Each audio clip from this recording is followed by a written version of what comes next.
This past weekend, I got back what I should have never lost, and that is my We Are Wrestling Predictions Championship. I saved the thousands of subscribers from Danny's horrible nightmare reign as champion.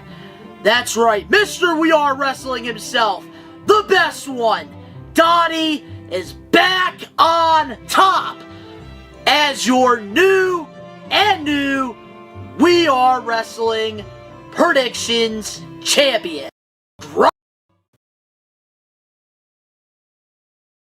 This past weekend, We Are Wrestling himself, the best one.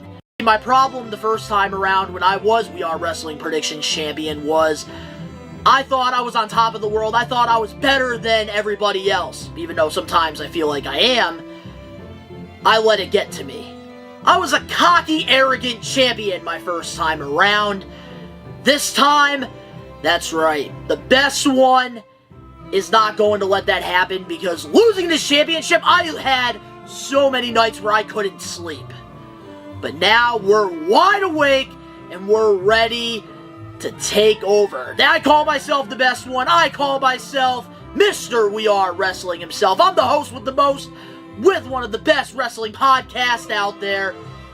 And not having this championship on my shoulder is an embarrassment to the We Are Wrestling universe. And that's why we're here better than ever. You see, the first time I took Dan Eddie, the rookie, for granted, because I thought that he was clueless with what he was talking about. But he ended up winning the championship. Danny Huckins, as much as I hate his wrestling opinions, I hate his philosophy on pro wrestling, he still knows what he's talking about. And I took that for granted. And then the last person that we're not adding to the equation, Rage Circus. The man who never technically lost his championship, but just like Shawn Michaels in 1997, lost his smile. I took him for granted. This time around, I refuse to drop this championship to people that are below me. And the We Are Wrestling Maniacs, they need a role model. They need the host with the most, Mr. We Are Wrestling himself, the best one, Donnie, to be champion. Just like Jon Moxley hid the AEW World Championship inside a briefcase, Danny wanted to hide this championship away from you guys. I'm not going to let that happen. Every episode that I'm a part of the We Are Wrestling Pod, I will be holding this championship proud. When I lost this championship, I would read the comments. I would see it in the live chat during our live podcast and live watch-alongs that, oh, best one Donnie doesn't know what he's talking about. Newsflash, I'm the one holding the championship. And clearly, I know what I'm talking about if I'm the champ. And here's a message to Rage, Danny Huckins, and Dan Eddie, and whoever wants to go after my We Are Wrestling Predictions champion. If you want to be the best, you gotta beat the best. And that is me, the best one, Donnie. The grind is real. Olympic hero Kurt Angle, and you're listening to the We Are Wrestling Podcast. Yo, listen. This is the best wrestler alive, Platinum Max, and you're listening to the We Are Wrestling Podcast. Hey everybody, Eric Bischoff here, and you are listening to We Are Wrestling Podcast. Hello everyone, this is Nunzio, former WWE Cruiserweight Champion, and you're watching We Are Wrestling Podcast. We Are Wrestling Podcast. Check them out, man. Stay tuned, listen to the podcast. Best one, Donnie might teach you a thing or two.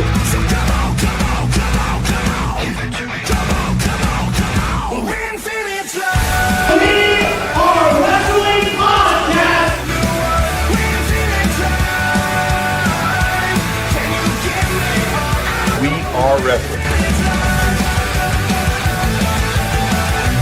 And if you don't listen to it, then it's one-on-one with The Undertaker. Featuring your host, Best One Dog, Danny Hawkins, Rage Circus, and Dan Ed. We are wrestling.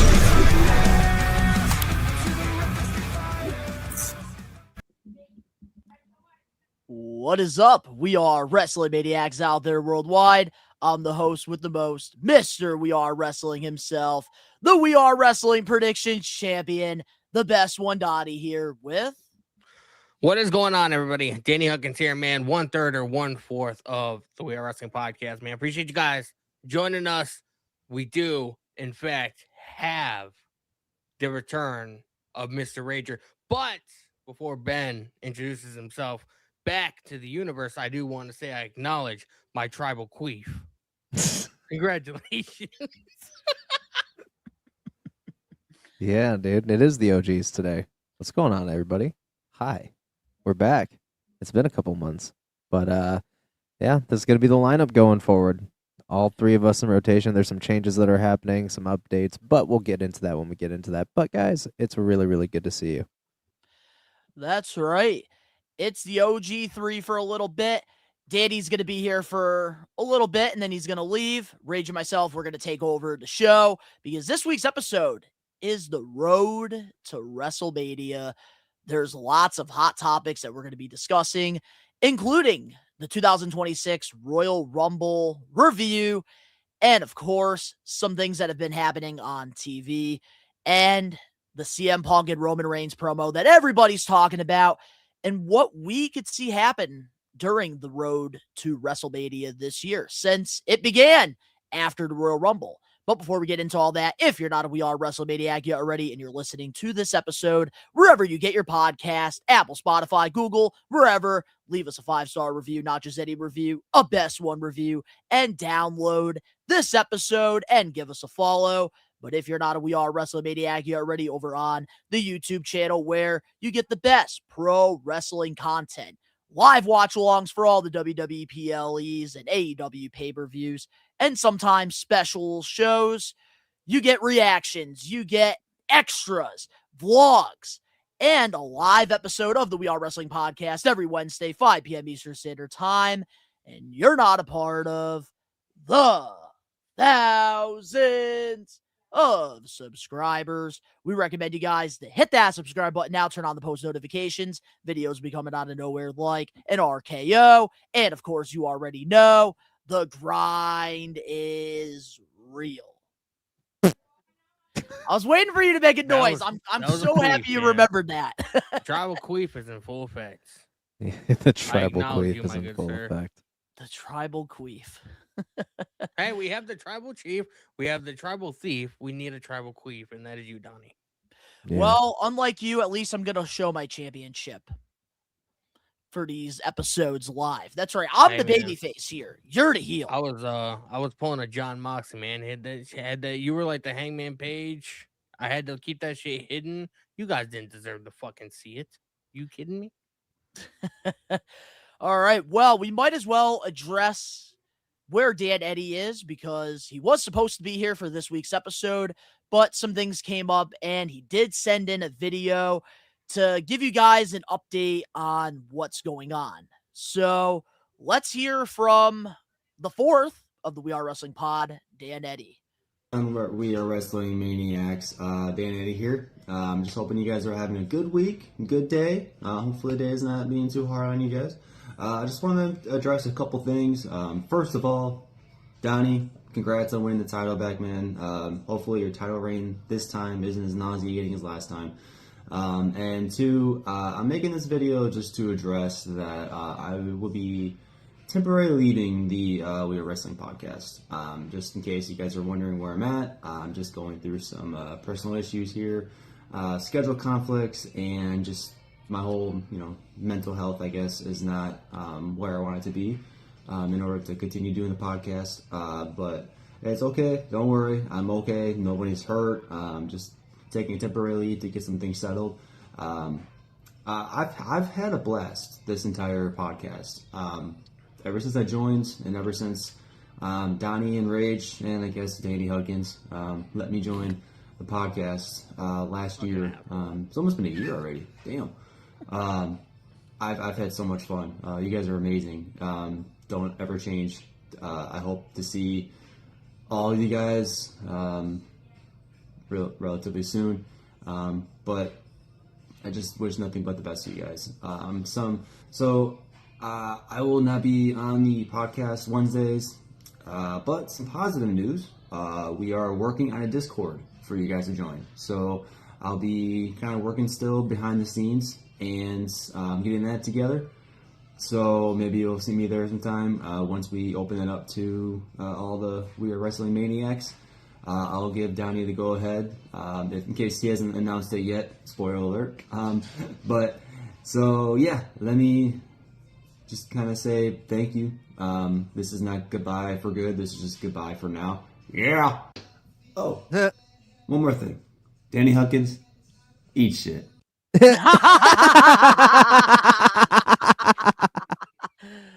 That's his favorite thing right now, is telling you to eat shit. It is. That's still one of my favorite episodes, even though I wasn't even supposed to be there. But to let you guys know what's going on, Dan Eddy is going to be taking a break from the We Are Wrestling podcast. But hopefully he gets his mental health right, and when he comes back, he is better than ever. Damn. Just missed him by a week. By a week, man. But health is wealth. And hopefully Dan Eddy, he can figure everything out and come back better than he's ever been. Facts. And follow him on Instagram. And, if he likes you, he'll accept you. If not, then you know what? He's going to tell you to eat shit. And I'm sure he'll also be in the live chats periodically as well. You guys will probably be seeing Dan Eddy with watch-alongs and stuff. But we'll keep you guys updated with things that are going on. But welcome back, Ben. Yeah, what's up? How's everything been? We haven't seen you in a while here on the pod. It's been all right. Obviously a very life-changing thing has happened. We're not in the usual spot that we usually are. Some personal, life shifts, but other than that, it's been pretty nice. Can't really complain. It's been really quiet, which has been kind of nice too. So, what's going on? What's up, dude? What's up, everybody? But yeah. All right. Well, we are going to get into this show because it's a long one for this week. It's always crazy after the Royal Rumble. But the way that we got to start this off is with the We Are Wrestling Power of the Poll. Every week, we tell all of you We Are Wrestling Maniacs to go to the We Are Wrestling YouTube channel, go to our post. Every Wednesday, we post a brand new Power of the Poll, giving you guys 1 week to vote. And of course, with the phenomenal one hanging up the boots, possibly had his last WWE match at the Royal Rumble, which we'll get into later on in the show. We asked you guys, what's your favorite era of the phenomenal one, AJ Styles? And of course, the 4 choices you guys had were Ring of Honor, TNA, WWE, or New Japan Pro Wrestling. Yeah, it was. And here are the results for this week's Power of the Poll.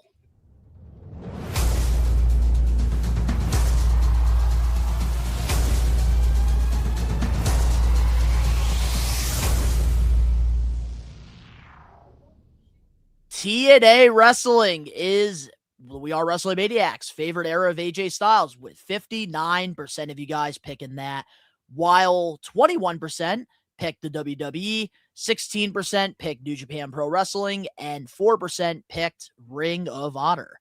Do we agree with this week's Power of the Poll? Absolutely. Hey, Eddie. I agree. I agree with that. You wouldn't have AJ Styles in WWE today, I don't feel like, if it was not for his TNA run, because that's what made him AJ Styles, you know what I mean? He was in obviously the very tail end of WCW 2001.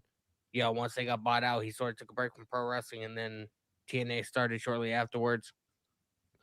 And whenever you he just retired supposedly from WWE, we're already talking about, is he going to end up jumping and going and working a program in TNA? TNA, I feel like, regardless of how much time he spent in WWE, I always feel like AJ His Styles home was a is TNA TNA. star. Yeah. That's how I feel.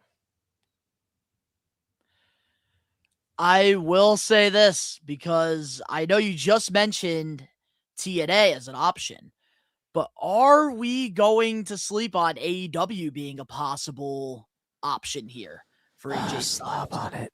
Yeah. Oh, I will. Oh, I, I will. He said disgustingly. The reason why I don't see AEW now, it's a possibility he is friends with Kenny, he's friends with the Young Bucks, he's friends with Jay White. Like, there's a lot of like people from New Japan or whatever that he is. That's Tony an Khan's favorite associate of. toy, by the way. I know. The reason why I don't see it is because Tony Khan is not known to give short contracts, and AJ Styles said he will not wrestle past 50, and he'll be 49 in a couple of months.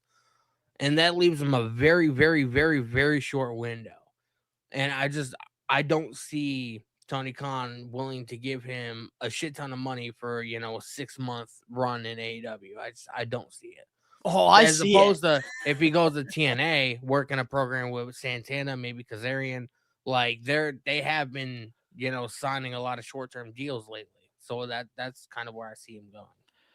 I do hope TNA is the option because, like, with this power of the poll, I do agree with the Maniacs on this one. I think there's no clear answer than TNA wrestling for AJ Styles. Like, he is the Tanahashi of New Japan over in TNA. He is the John Cena of TNA. So I think that AJ Styles had his best work by far in TNA wrestling. And like, I don't think there is a TNA without the phenomenal one. WWE, on the other hand, they're just a well-oiled machine. They're going to continue to be successful with or without AJ. Yeah. A little fun thing that I did find out recently, though. Apparently this week at some point, AJ Styles and I think Chelsea Green are supposed to be at the WWE headquarters to do some kind of like special WWE project. I don't know if it's a documentary. I don't know if it's an interview. I don't know what it is, but I did find that out. It would be weird though, because I found out about a week ago that he only had 11 days left on his contract. And that ran through Rumble, and I think the night of Rumble, I think, is when it expired. It would be wild as fuck. It would be wild as fuck if he ended up showing up on AEW tonight like Ciampa did. That would be nuts. Don't but forget, I want to hear. But I do want to hear what Rage has to say though about this power of the poll, whether or not he agrees or disagrees.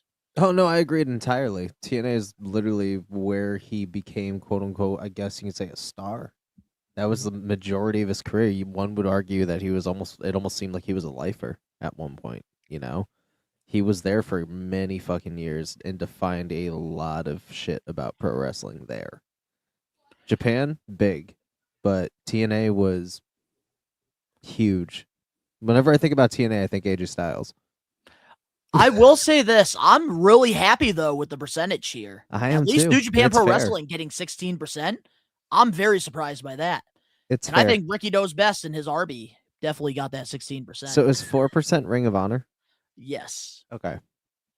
I really want to know who voted for Ring of Honor. Just curious. I think it would have gotten more votes if AJ Styles was more consistent in ROH, but he's more known for WWE, TNA, and New Japan. It's kind of insane when you really think about it, because like Ring of Honor is like, I feel like at the bottom of the barrel as far as like viewership is or whatever. It's kind of insane to really like think about like how long Ring of Honor has actually been around, because that is a young as fuck AJ Styles. 2002, just like TNA. Mm-hmm. But congratulations to TNA Wrestling for winning favorite era of AJ Styles. If you guys want to be a part of next week's Power of the Poll, it is up now. It's Valentine's edition. We asked you guys best love triangle in WWE. And the four options you have are the Mega Powers, Triple H, Kurt Angle, and Stephanie McMahon, Trish Stratus, Christian, and Chris Jericho, or Edge, Lita, and Matt Hardy. If you don't pick that last one, you already know who the fuck won by a landslide. Because that was real life shit. That was a real thing. It was a real thing. So, well, yeah, you guys can go cast your vote if you want to be a part of next week's Power of the Poll, Valentine's edition. Couple things that we do want to plug and advertise real quick. Zach Gowen is going to be coming to the We Are Wrestling Podcast, episode 200, which will be taking place on Wednesday, March 18th, live here on the We Are Wrestling YouTube channel. Hopefully this goes well so that we can bring in more former WWE wrestlers, some more people onto the We Are Wrestling Pod. Also, if you guys haven't checked out the last week's We Are Wrestling Extra Unreal Season 2 review, myself and Phil McManus, who made his return to We Are Wrestling, we reviewed the entire Season 2 of WWE Unreal. And then, of course, we have a brand new extra that came out the day after last week's Royal Rumble predictions, where I talked about AJ Styles not being done with wrestling due to the trademarks, The Rock possibly getting the biggest payday in all of pro wrestling, and Tommaso Ciampa being all elite. And then the Royal Rumble this past weekend. We want to thank all the We Are Wrestling Maniacs for making our live watch along stream a success. We have, I believe, as of right now, 6.5 thousand views for the Royal Rumble. So huge shout out to the Maniacs for showing up. Reactions are doing great across all social media platforms. You guys are absolutely amazing. And Rage, you absolutely despise the Rumble. And we're going to hear about that in the review later on in the show. Bet. But we also do have brand new We Are Wrestling is Unreal shirts available now on ProWrestlingTees.com. That's right. I got my shirt coming in just a couple days. Not gonna lie, man. This has to be like the sickest We Are Wrestling t-shirt design. I feel like just like I love the font, the fucking like the red overcast on it. Like, oh my god, just looks so sick. And you can get your shirt on ProWrestlingTees.com. The We Are Wrestling team, we got our shirts all coming in, so we'll be wearing them for the next couple of months. So you can get yours on ProWrestlingTees.com. And then, of course, We Are Wrestling, myself and Rage, will be in Westfield, Mass on Saturday, February 21st for Blitzkrieg Pro. We Are Wrestling, we are going to be sponsoring Isla Dawn versus Mimi, which is going to be a great match. She's an up-and-coming wrestler who's getting a lot of attention right now from WWE and AEW. And if you guys can't make it to the show out in Enfield, because, of course, snow is a thing, and traveling is also another thing. You mean can Westfield? Watch this on... Oh, yes, not Enfield, Connecticut. Westfield, Mass. You could watch it on IWTV for only $9.99. Can't blame me for the fuck up. I mean, we're always going. I'm so used to the Pierogi Hall, man. Yeah, I'm so used to it. But over the weekend as well with the Royal Rumble predictions, Danny defended his championship against myself and Dan Eddie. And there is the official scoreboard. I ended up scoring 19 points. Danny Huckins scored 16 points. And Dan Eddie only scored 8 points. And that means we have a brand new We Are Wrestling predictions champion. And that is the best one, Donnie. At least Proud I of you, beat baby boy. Jackass. All me, and I have to thank two people. I have to thank Chad Gable and Powerhouse Hobbs for that 7 points. Technically, Chad Gable didn't show up. Technically, he showed up. OG El Grande. Didn't I say he was gonna say that shit? I did. Didn't I say that shit? You did Didn't I that. say the moment he was like, yeah, it was Chad Gable, but he's gonna take it as Americano and tell you it don't count. Look what just happened. I told the future, technically, bitch. you said Chad I got the Gable. You did script. not say- Yeah, but I you did mentioned not that we say- were going to get the Americanos. Still, I did say but that. He did say that, and it was still Chad Gable. Deny it all you want, but it was still Chad Gable. Bro, I have a feeling they're gonna do Okay. El Grande versus El Grande at fucking Let me Wrestle- guess, you're one of those topic. guys in the IWC real quick that think it's Alberto Del Rio under that mask. Because I've been Jesus seeing fucking people Christ. say that. I will stop watching. Bro, I'm telling you this right now. No, you won't. Did anybody notice how fucking shredded Chad Gable is now? Great guy. Yeah, I commented underneath one of WWE's posts. I was like, this guy literally got himself in the best shape. Little ever. You fucking have him- monster. You have him trotting around as a fake fucking luchador. Oh, he's in Wrestling Machine Kurt. Like, muscle right now. There's like no Ironically body enough, fat he's on him. losing his hair like fucking Kurt That's probably too. why It's they have weird. Been wearing Might masks. have a hair. We got to have a hair match. A hair match. Hair, I was trying to say hair versus hair, but I kind of had a little tongue twister right there. Anything can happen when you're live. And then he can fucking wear that little wig with the fucking with the amateur wrestling thing like Kurt Angle used to wear. That'd be fucking hilarious, bro. They did just make a figure out of that too with Kurt Angle with the hair for To defining place moments. W bought it. It's pretty sick. Alex Johnson. I said that Donnie was going to win the prediction champion. Yes, you did. And Alex Johnson, I don't know if you were at the end of the stream, but I ended up picking my winner, and it's you, since Liv Morgan won the Rumble. So you need to contact me through Instagram so I can send you a figure. So congratulations to Alex Johnson on Shout not out only to having Alex his woman Johnson. win the Royal Rumble, but also winning a free figure out of it. I can't fucking believe that shit, dude. I can't believe that shit at all. Oh, God, what a weekend. Can't wait to talk about it. And we are going to be talking about it. But before we get into that, let's get into our We Are Wrestling highlight of the week. What is our highlight of the week this week in the wrestling world? Without going into too much details, because I feel like a lot of people are going to say to CM Punk and Roman Reigns. Yeah, But Go Danny, first, you Danny. can I because need you're to not think going about to this. be here for the whole episode, so you can Yeah. actually take it. Yeah, you take the reins. That is my highlight of the week.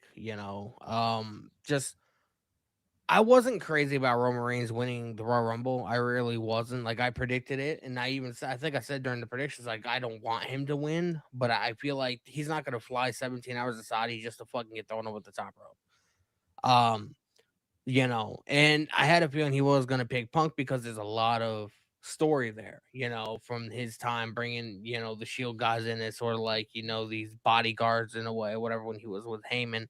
And now with Roman and his, dynamic with Heyman and, the triple threat last year at WrestleMania and then obviously War Games this year, they sold that match. I cannot wait for this fucking match. And this match better be night 2. Because there's nothing that Drew and Cody can do to make their story better than this one. This better be night 2, Beta Vet. I'm with you on that. And I CM can't Punk go into better I can't go into full details until we get into our main event topic, but that probably is my highlight of the week as well. Because they did a great job selling the match. And then like at the end of the promo, you will acknowledge me. And then Roman just throws the mic down. Oh my God, bro. What's Dude your is highlight of the fucking week, marking. Rage?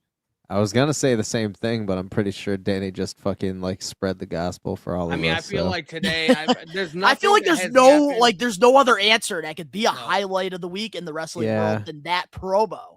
Yeah, and to see, I don't know, Roman would look pretty sick with the new belt. So, but at the same time, I just don't want a part-timer as champion. I don't, and his fucking contract is up in May. So and he hasn't renewed it. I heard about that. His contract is actually up after WrestleMania. That's what I'm saying. It's the first week of May. So what do you guys think Roman Reigns does? I don't know. We can't really. I can't say much on it just because like I'd have to see how this is all going to play out going into Mania, and who knows, what kind of angle they're going to play it. And Roman did say that he wasn't planning on doing this for much longer in the first place because it's a lot on the body, and he's already a cancer survivor twice. And he also has main evented like the most WrestleManias, I think, too. There's people on Twitter already saying that Joe Anoa'i is going to be all elite because even Tony Khan loves to take people off of TV for months and months and months. That'd be Jesus, here we go. It's not happening. No. Roman Reigns, like, he's wrestling in the WWE or he's going to be doing movies. It's one or the other. Like, it's not going to be anything else. Like, you're not going to see Roman on the indies. You're not going to see him in AEW, TNA. You're not going to see him in New Japan. It's only going to be WWE. There's some guys that are made for WWE only. And it's kind of weird back in like 2015 when he was like having the big dog era and like, people could not stand him. Like, people like used to want him to go somewhere else, and now that like after the whole like bloodline, the tribal chief, people are like, "There's no like this dude." We is want to like know WWE fucking or why? Because it nothing." took him 8 fucking years to get over, and now that he's finally over, people want to see more of that shit, and he's getting fucking older. Oh, he's not just It's over. a timing thing, dude. He's over. Yeah, it's a timing thing, though. It is. But let's share some of the highlight of the weeks from the We Are Wrestling Maniacs that are here live with us. Alex Johnson, not surprised at all by this. His highlight of the week is Liv Morgan winning the Women's Royal Rumble match. Alex, We got never Matt change, here. bro. What's going on, Matthew? Hope you're doing good. Will Roman win the championship against Punk? Oh, you're going to have to wait and find out. We'll talk about that. He's re-signing. He's either re-signing or doing more movies. Exactly. You know what's up. Yeah, I'd say re-signing or doing more movies. For sure. But I think that's everybody's highlight of the week. But Daddy, is there anything else you want to talk about real quick before you log off? Oh, I know you guys are gonna end up recapping the Rumble, and I do We want to are. say, shout out to Kiana James. I do feel like, even though I had Liv Morgan winning, I do feel like, and I was surprised, because she's sort of like, this sort of B-level player on SmackDown. Like, she had a hell of a showing during the Women's Rumble match, man. She went out there and showed people that she's serious about this. So shout out to her. Well, she's always been pretty good, just never really gets the opportunity. Never really had to the show it. opportunity, but like she had a lot of eliminations. She had a lot of good spots in the Rumble match, and like, I mean, how can even if she lost, like, how can you be disappointed about what she showcased? Hopefully they give her put her in a bigger spot, on SmackDown or whatever. Because I could even see her having a decent match with Jade Cargill, and Jade Cargill is absolutely horrible. Well, anybody can carry Jade Cargill. She like a brown Pretty paper much. bag. We already know But I that. appreciate you guys, man. I am gonna take off, let these two dudes hang out. I will more than likely be live for Dynamite if anybody wants to come by my stream later. So you guys can hang out in the stream and chat. But take it easy, and All right, brother, I will take it see you easy. guys All righty, later. take it easy, Daddy. We'll see you next week. Big All right, man. Three will be back full time Absolutely, starting man. next week. Peace. All right. Later, brother. What a guy. What a guy. Wow, only had to deal with him for a half hour. Shut Better the than fuck 4 up. hours. Yeah. Right. What a guy. Well, I think it's time. We might as well get into the Rumble. What do you say? Let's do it. All right. Well, it's time to get into the WWE Royal Rumble 2026 review. Oh, yeah. We got lots of slides here for the Rumble. There's me again. All right. Here we go. Let's start off with the Women's Royal Rumble. And the way I did this was I put highlights in there that happened throughout the match. And if there's any point where you and I want to discuss anything that happened, Yeah. we'll do that. So here we go. Starting Let's off with the Rumble. Who was number 1 and 2, Rage? We had Charlotte Flair, and I don't know who number 2 was. Oh, yeah, Alexa Bliss. That's right. Oh, I'm a fucking dummy. I'm a dummy. Oh, Dummy, God. dummy. And honestly, I will say this year, whoever did the gear really made everybody look as unique as they possibly could. And I want to give a good shout out to that. Yeah, it was a hell of a start. It was. And honestly, I thought this was the perfect way to start the Women's Rumble. Having Charlotte, having Alexa at 1 and 2. They've both been teaming together. They've been kind of teasing the breakups the last couple weeks, or the last couple months, actually. Former women tag champs. So I thought this was a good way to start the Rumble. Mm. And then, of course, we did get Lola Vice in the Royal Rumble. I think some are saying that they expect her to go to the main roster now with this, but I just think that they just wanted to have some NXT people in there. I think she'll get called up probably after Mania. But what was your thoughts on her first showing in the Rumble? Not bad. Not bad. I don't know much about Lola Vice, man. So Go Power Rangers. I'm not. I don't care about like what she's done in NXT. What was your thoughts on her performance in the Rumble match? it was good. It was good. I couldn't really focus because there was a lot of other people in there that I was more interested in. No offense, but no. From what I could recall, good. I thought it was solid. And then, of course, we had more people entering the Rumble. We had Jordan Grace in there for not too long, which I didn't like that because you have her, because you do have her going after Jade Cargill right now, which I also don't like because I feel like you're setting her up for failure by having her Yeah. go right for the championship. And I thought, like, at least they could have given her like 20 minutes in this Rumble match. Like a decent fucking showing, dude. Like, she can kill it. Just let her. Oh, for sure. Josh Toy Show here in the live chat. What's up, Donnie and Ben? Hey, Welcome what's going back, on? by the way. What's up, Josh? Thank you. And then, of course, we do get a little tease here because Charlotte, by accident, eliminated Alexa Bliss, creating some tension there between the two. Do you think that this leads maybe to a breakup, or do you think that this is like going to be a long-term thing?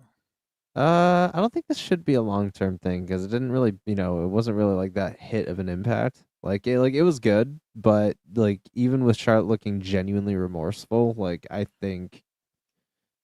don't think it should be a long-standing thing unless, Alexa's turning heel, which I don't see really happening immediately. So I don't know. It's hard to tell. I wouldn't mind this being like a WrestleMania match. I wouldn't mind this at all. I think Charlotte definitely has to be the babyface here, though. I think we do need a heel Alexa because it seems like with Charlotte, like the thing I'm really enjoying about her run the past year is that like it just feels genuine. Like Yeah. it's not being forced, and like She we're got a starting to new lease. actually like she's being Ashley, which is her real name, I know. which Yeah, I really she got a like. whole second wind on like her, her fan service and like how the fans perceive her too, which is really cool to see because like, obviously like whenever you enter pro wrestling and, to address the elephant in the room, it's always hard to, kind of get away from like, the pressure of being your father's kid who is, obviously a 16-time world champion. Fucking one of the most decorated fucking wrestlers that we've ever had, Ric Flair. That's a lot of pressure, man. WWE Hall of Famer too. So the fact that two-time. she's able to kind of now she's not being known as Ric Flair's, carbon copied daughter.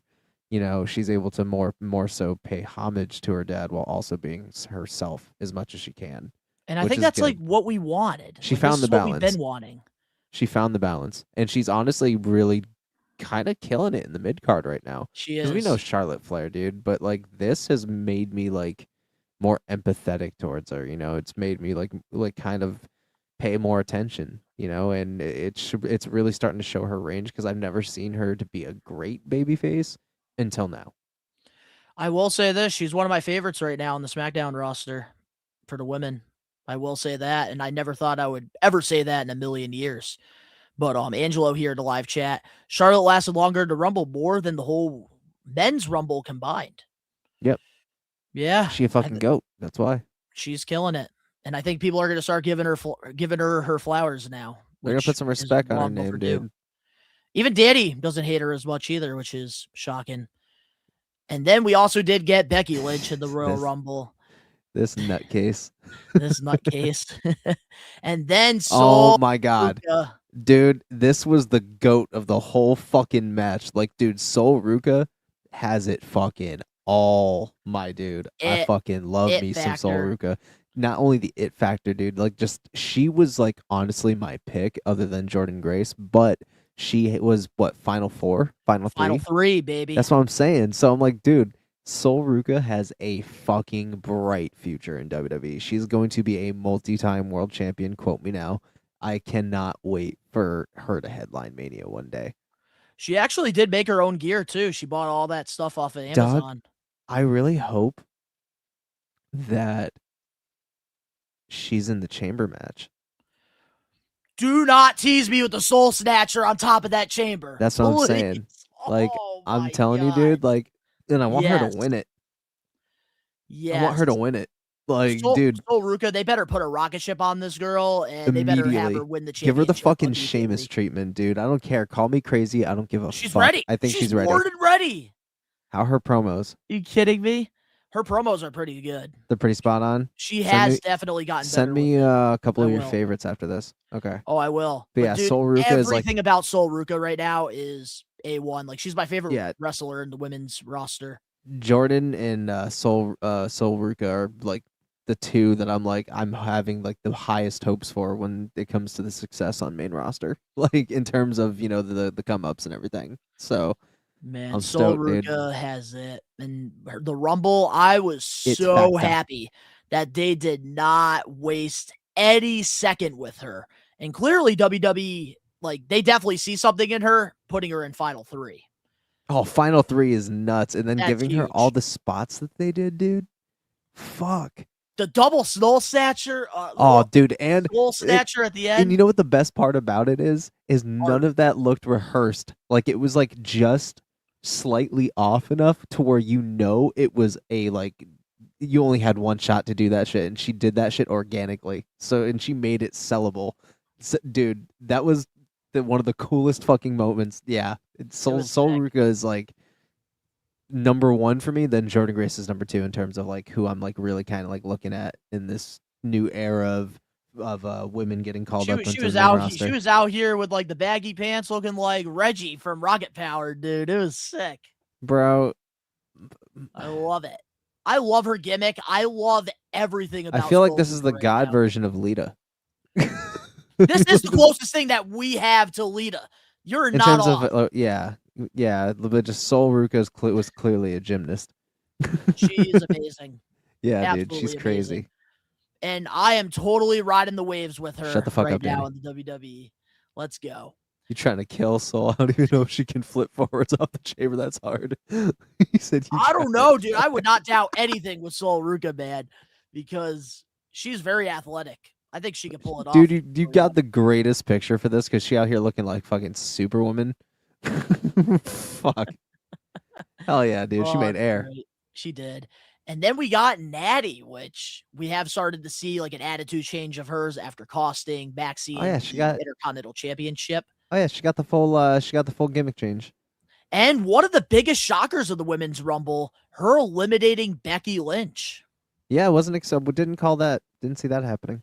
I did not see that happening at all. She was the queen of catering for years. And she just took out the Intercontinental Champion. She took out one of the 4 horsewomen. Yeah. I was definitely shocked. But I don't know what's more shocking. Natty throwing Becky out of the Rumble or her pissing on her Natalia grave. What is she pissing with? She pees standing up, apparently. Yeah. But when it comes to Natty, just one last thing. Are we getting a tease for like Natty taking that shit? I am not opposed. Like, I'm okay with her taking the championship. That would be sick. Yeah, I'd be about it. So here's why I would love for Natty to win the championship, because of her family history. Bret Hart held the Intercontinental Championship. British Bulldog held it. Owen Hart. So many of the Harts have held that Intercontinental Championship. So I feel like it'd be really cool to get Natty an Intercontinental title run. But let's also talk about one of the standouts in this Women's Rumble, Lash Legend, who recently got called up to the main roster back in the fall of 2025. Dude, Lash Legend had a massive fucking showing. Massive. And we have been needing a very athletic big chick in the roster. Like, we've been needing that because Lash Legend is 6 feet, dude. She's a big chick. So it's going to be kind of... That's going to be a world champion one day. Maybe in like the next 2 years. In like the next 2 years, maybe. I Maybe say a little longer. 2027. Yeah. I feel like that's too soon. No, because I don't think so. You want to give some of these females that deserve a shot their moment, but you also need to find gaps where there is a substantial reign in there, because that's where you make legacy, dude. Yeah, giving her maybe the United States Championship or her Continental title first would probably... I would lean her more towards the end of 27, early 28. Okay, I'm not against that, but I do think most of 2026, they're going to keep her with Nia Jax because Nia is already established on the main roster. You want to get Lash Legend established, which is why they took advantage of the Royal Rumble match and having her get big eliminations and having her look really strong. So I do think like the long-term goal here is to make Lash Legend that next beast and somebody that they could build the women's division around. So I think having her with Nia Jax for a little while, focusing on the tag team championships, that's the first step. And I think You're fucking eventually, cooking. the more she's going to get established on the main roster, the more jealous Nia Jax is going to get from her popularity. And that's when Nia Jax is going to turn on her. And then Donnie, she is you're going cooking. to put her over. And You're that's what's cooking. going to lead to Lash maybe winning the Rumble next year, going on to WrestleMania, winning the championship, and having a lengthy run. Compliments of the motherfucking chef Donnie out here cooking on a fucking brick stove oven, bro. She's so good. She is so good. Lash You can Legend's almost gonna be hear a it star for the simmer. future of WWE. I agree. Hell fucking yeah. I agree And with that Danny, too. I was arguing with you for the last 2 months about this. You saying I'm wrong. Listen, No, they got something planned I'm with on him to right something. now. When he came back, there's something. There's gonna be something with him in the vision. So we're gonna have to wait and see. But moving on, Chelsea Ooh. Green, absolutely killing it with her Quick- gear as always. Can I pause? Quick question. Going back to the whole LA Knight thing. Sure. I need to remember real quick, or else I'm gonna forget. Yep. What if LA is like part of the whole thing with Seth and Austin Theory? That'll that even could out the be. numbers. That could It'll be even out the something. numbers. Yeah, it just He is it crossed my mind. He is gonna have to get on the same page as Seth if he wants to go after division. That's I think that might be like what happens, but I don't want to jump ahead of myself. But I wanted to see what your thoughts were on that. We're gonna talk about it. Don't worry. We have LA Knight in the Rumble slide for the prediction. That's right. Okay. And then Chelsea Green, of course, creating moments like she always does, taking every second, never for granted. Just so many different moments throughout the Rumble. Her being saved by Alba Fire, and then we got Asuka in there. So many women competing.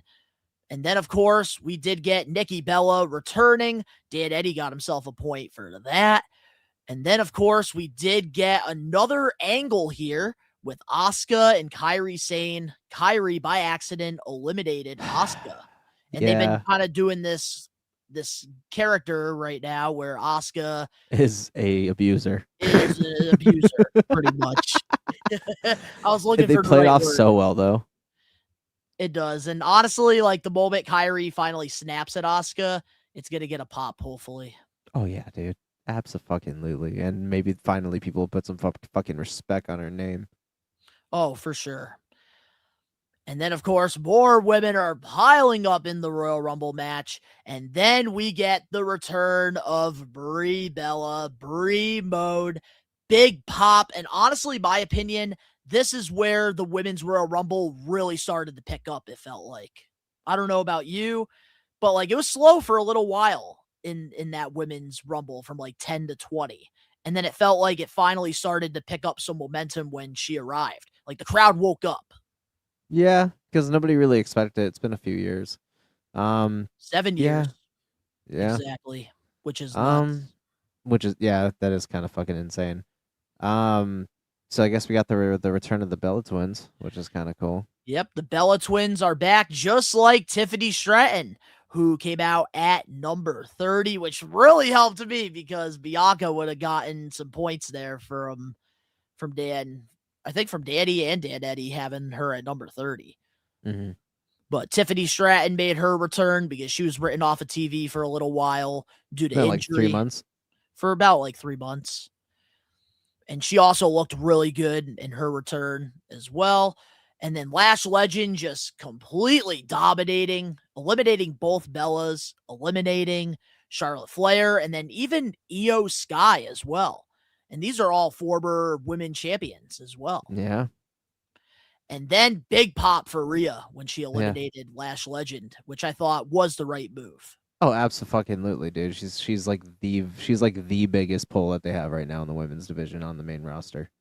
Oh, for sure. It didn't look damaging for Lash Legend. Like it didn't. She had a very strong outing. The person who eliminated her was a very good choice to do so because it didn't fucking take any of her momentum away because everybody could expect that, you know. And it opens the door eventually for a feud with Lash Legend and Mommy. Yeah. I wouldn't mind that. Mommy's always no the end Bianca game, Belair, Angelo said. What's your her thoughts on fingy. Bianca not showing up in the Her Rumble? fingy's still fucked up, and if you don't have any if you don't have use in a fingy, that's real bad for wrestling. because I could just Yeah. you could just lose it at that point. I do want to know, like, what the plan is going to be with her. Like, maybe I don't know. because I feel like she has to be healed up by now with her finger. So, like, maybe, like, they're waiting for the chamber, possibly, and then she wins the chamber, goes against Jade Cargill for the championship. I don't know. We'll have to talk about that in our main event topic. Yeah. But, getting into it, our final three, we had Sol Ruka, Liv Morgan, and Tiffany Stratton. What was your thoughts on the final three for this Rumble? Honestly, this was solid because technically, if you look at it, they're all relatively newer, minus Liv. Liv just had a second lease on life after, kind of being forced to have a singles run. I think it's interesting that they had her win the Rumble, considering she's already been world champion. But then again, at the same time, there's never, there's no harm in adding onto somebody's resume. I get that. It felt right. It would have been like selfish to want Sol Ruka to win the whole thing because that's literally who I wanted. Hey, I wanted to too, man. Because here's the thing. This makes sense because one, Tiffany just came off of a title reign. Sol Ruka, it's way too early, but she had an amazing showing. She's going to be soaring through main roster. She's going to fucking make it, dude. She's going to be fine. But Liv Morgan just came back from injury too and is a very big popular favorite among a lot of people, particularly Alex Johnson. And yeah, she was she made the most sense out of those three. Oh, I'm happy for Alex Johnson for Same. getting his moment here. But just overall, I thought that they couldn't have had three better women in the final three. I really enjoyed this because these are all women that didn't come from the independent circuit. They didn't come from another promotion or company. They were trained by WWE to become professional wrestlers, become sports entertainers. And I love that the final three, like, they all represented the Performance Center. Yeah. And showing, like, what the WWE Performance Center... What they can get cooking up in the fucking lab. You don't need to be in the independents or another promotion to be successful. Yeah. And these three women, they made it maybe feel something. You also got to give it to their coaches, too. Oh, for sure. And also, I want to give a huge shout out to the producers as well, because I think, like, that's why, like, a lot of these women matches are better than the men matches. I think it is because of the Tyson kids and Keddies that are, like, Jason Jordans that are behind the scenes that are producing these matches. Yeah. It just seems like they know what they want. And then, of course, Liv Morgan wins the Royal Rumble. And honestly, I'm okay with this decision. I'm happy with it. I'm more happy with this than I am with the men's, but we'll get there. Oh, we will get there. But with Liv Morgan, she made it to final two, I want to say 2 times out of 9 Royal Rumble appearances. So for her to get the win definitely shocked me, because I thought that the goal was Raquel getting the push and Liv Morgan and Roxanne were going to team up for a little while. But honestly, this does feel right. And I do think that going into WrestleMania, it's going to be her and Stephanie. And the fact that Liv Morgan eliminated fucking Raquel Rodriguez is Another shocker. That's gonna play off very weird. I don't know how. I will say it's going to make the road to WrestleMania pretty interesting with this women's world title, because is Raquel going to help Liv, or is she going to turn on her? Like, there's a lot of different scenarios there as well. Facts.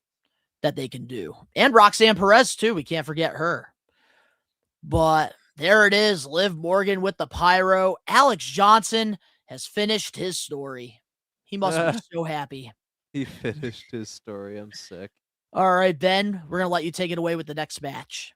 Oh, my God. We got Gunther versus AJ Styles, with AJ Styles' retirement on the line. Oh, my God. It was a banger. I will say, the match itself was a fucking banger. I hated the outcome, but I'm glad that he just passed out rather than tapped. Yeah, there was a lot of people that were actually quite upset that John Cena tapped out and not passed out like AJ Styles Mm-hmm. in this situation. But this is AJ Styles' last WWE match. And of course, I was upset because John Cena was my GOAT, my childhood hero. AJ Styles was also my childhood hero because I loved TNA wrestling growing up. So to see AJ Styles have his career ended by Gunther, just like Cena, I was sad. But at the same time, from a booking perspective, I know how people feel about Gunther's booking, doing the whole career killer thing. People hate it.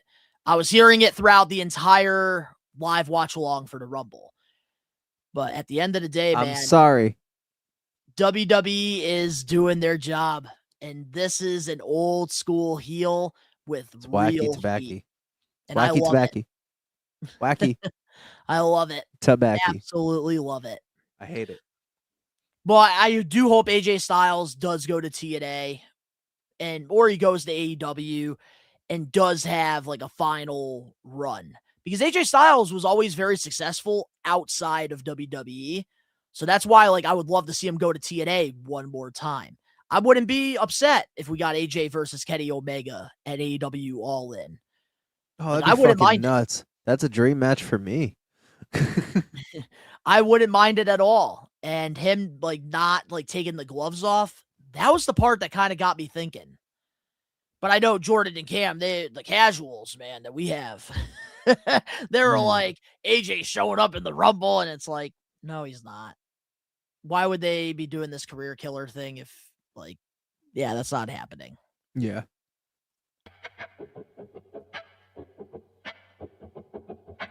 Oh.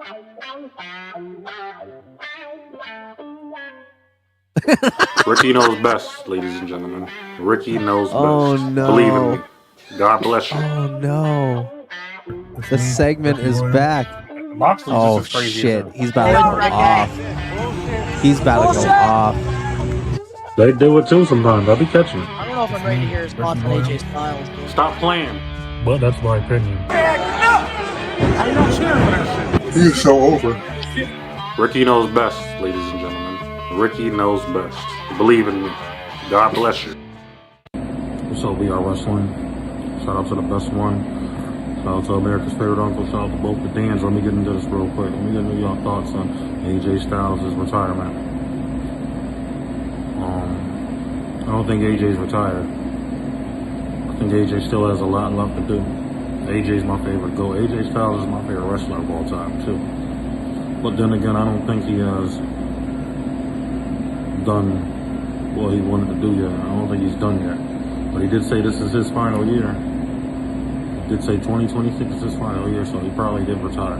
Right now, I'm 50-50 on the subject. We're going to see. But I don't think this is AJ. I don't think AJ's done. He might go to TNA. Him going to AEW, there's a 99% chance negative. If he does, that 1% chance, I'll be shocked. But he did say this is his last year in professional wrestling. AJ's one of my GOATs and heroes, and I need to meet the man one day. But that's just my opinion. Let me know what y'all think. Shout out to We Are Wrestling. Peace. What a guy. What a guy. I'm surprised. I thought Ricky was actually going to go in and he was going to be pissed off about all of this. Because AJ is on his Mount Rushmore of wrestlers. Yeah. But he was he was quite tame about it, I will say. He was. He did have a couple days to digest what happened. Really feel it, you know? I'm kind of glad he wasn't at the Royal Rumble watch along because I think in the moment he would have broke something. I was going to say. He would have been pissed. But we might as well talk about that a little bit here with the Phenomenal One. So do you think AJ is done? Like professional wrestling or just WWE? Professional wrestling. We know he's done with WWE. No. He said he wants to be world champion again, and I think that was him saying that intentionally. So I think he's going somewhere else. Yeah, which Edge also was supposed to retire too, but he just retired from WWE and showed up in AEW the following fucking week. He did. Also, we might as well point this out. Angelo here makes a good point. Triple H said he is retired. You could never believe anything they say, but it feels like that before he said that anyways to me. Honestly, I think he is done just because he has said he don't want this grand tour or anything. He just wants a match and call it a day. I don't know. I feel like AJ's got one more, and I think it's realistically going to be TNA wrestling, and he's going to go against Frankie Kazarian because that's his best friend. I would say Samoa Joe, but Samoa Joe is at AEW, so he would have to commit a little bit longer. Christopher Daniels, I'd say, but he's retired in ring. Yeah. But I do want Frankie Kazarian versus AJ for his last match. Really? I do, yes. But yeah, if this is it for AJ Styles, thank you for all the years of entertainment. From whether it was TNA, New Japan, Ring of Honor, WWE, thank you. And then, of course, we get into our next match here for the WWE Undisputed Championship. Sami Zayn versus Drew McIntyre for the belt. And I don't know about you, but this match to me was just flat. Felt It was because flat. They just want to put Sami Zayn in the fucking main event. That's it. That's all they wanted to do. That's all it was fucking for. It was for Saudi. And of course, Drew McIntyre Looked like does $1 hit million him with the Claymore. Yep. 1, 2, 3, and still WWE Undisputed Champion Drew McIntyre, which I will say I'm enjoying his run so far because it feels like he's got like a target on his back and like everybody's going after him. Just like MJF in AEW right now. Like they have all of like the top guys like teasing them going for the title, and they're doing the same thing with Drew McIntyre, and I love that. I want Drew to have it for a while. Oh man, Ricky is awesome and great. Oh, Ricky's the best, man. I want Drew to honestly retain at Mania. Me too. I wanted to have him become a little bit more dominant, you know, like I want him to feel like a top guy again. That would set him up. Yeah. We don't need another Cody win at WrestleMania. Doesn't need to happen. But then we get into the men's Royal Rumble match. And of course, we're going to talk about the key highlights here because we'd be here all night if we were talking about every single entrant in this year's men's Royal Rumble. So starting off at number 1, Oba Femi. Let's talk about Oba Femi in the Rumble. Oba.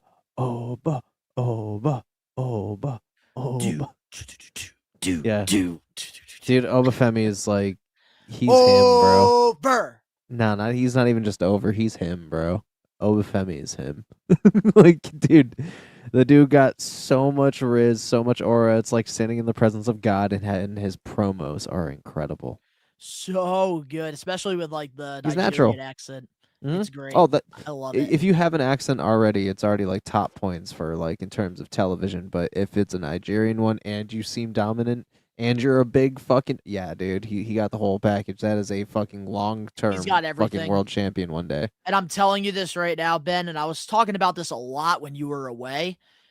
I really think Oba Femi, like once Roman Reigns does hang up the boots, somebody's got to take the crown. Somebody's got to be next. And I really think it's between Oba Femi and Trick Williams for that crown. And I think it's going to be Oba Femi. Same. The only unfortunate thing is like how you about to have this godlike entrance, have all this aura, but still wear fucking Dunkin' Donuts munchkins around. I saw that! Yeah. Yeah, I saw that meme online. That was fucking funny. Yeah, Jordan Grace was crying because of it. But the fact that like he could like do that and we still are scared by him, like that just tells you how good he is. But at number 2, we had Braun Breaker enter the Rumble, which thank you WWE for botching, like showing that on SmackDown when Fraxium was coming out, because that really helped me here with my We Are Wrestling Predictions Championship. Put him at number 2 instead, which is even funnier. Yeah, because Danny had him at number 1.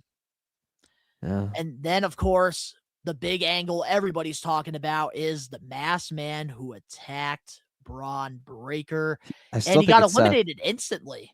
But let's talk about the masked man here and who we think possibly could be behind the mask, because I know some people have been speculating Seth. I know we did on stream, but then after looking at the pictures, we were kind of thinking about it. Some think it's Theory. Some think it's Logan Paul. So I think it's Seth because like just the way that he stands and the way that he like winds shit up and just the way all of it was done was just the body frame was the same. like roughly the same height. Like I think it was Seth. Oh, real quick. He didn't say Braun Breaker. I didn't say Braun Breaker because I knew Rage was going to say something about that. So I wanted to talk about two people he likes. He just came back on the pod, all right? Don't need to throw things at him. Even though I do think Braun Breaker is fighting for that as well. But I don't know. I feel like the more time's going by, looking at the picture and stuff, I feel like it's Logan Paul. I feel like Logan Paul, because like it did, like you could see the beard in there, and it wasn't like it wasn't black. The beard was a little bit more like dirty blonde, and that's Logan Paul. Like I feel like it's got to be Logan behind that mask because he didn't want to help Braun Breaker win the Royal Rumble match, and he wanted it for himself. Yeah. And I can kind of see it. Braun Breaker, like I see the little cracks that they're trying to do with the vision, and I feel like Braun Breaker, like he's getting over with that spear. So I feel like that's why they're going to try to get him out of the vision. And then I think at WrestleMania, it's going to be Logan Paul versus Braun Breaker as a possible match. Because imagine that spear. That's going to be viral. People say it's Jake Paul as the masked man. I did see that. I don't think so. No. Because he's going to need a lot of time to train if he wants to transition from boxing to pro wrestling, which I don't think is in his cards right now. It's not. And he is recovering from like jaw surgery too. Yeah, so I don't think he's gonna broken in half. do this. Shit was wild. But then we get Rusev. He got buried. Eliminated in I think it was like 51 seconds. I swear to God, nobody likes Rusev. Poor bastard. The only thing I have to say about this picture right here is the grass isn't always greener on the other side. Nope. Oh, Rusev. So It's sad. unfortunate. But hey, made Obafemi look really strong. And then we do get Matt Cardona here, which I will say I didn't like that he was in the Rumble for a short period of time. Happy he got the moment, but he should have been in there a lot longer. Facts. And then we got Damian Priest in there, so he stayed in there for a little while. And then we did get the Iron Look at this Rumble. fucking guy. Look at this happy ass motherfucker. I am hyped for him though, and his story and his mom. Like that was cool. That was cool. And he really was cool. the Iron Survivor here in the Royal Rumble this year with, I believe, 50 minutes he was in that Rumble, Javon Evans. And he also looked really good. So He's hopefully gonna they be a continue solid to, mid-carder. Yep, I was going to say. And I think if Leon Slater leaves TNA for WWE, they're going to team these two up and they're going to be holding tag belts. Oh, absolutely. And then we did get Mr. Iguana. A wasted spot. A wasted spot. Yep. He was in there longer than Matt Cardona. That's what pissed me off. Yep.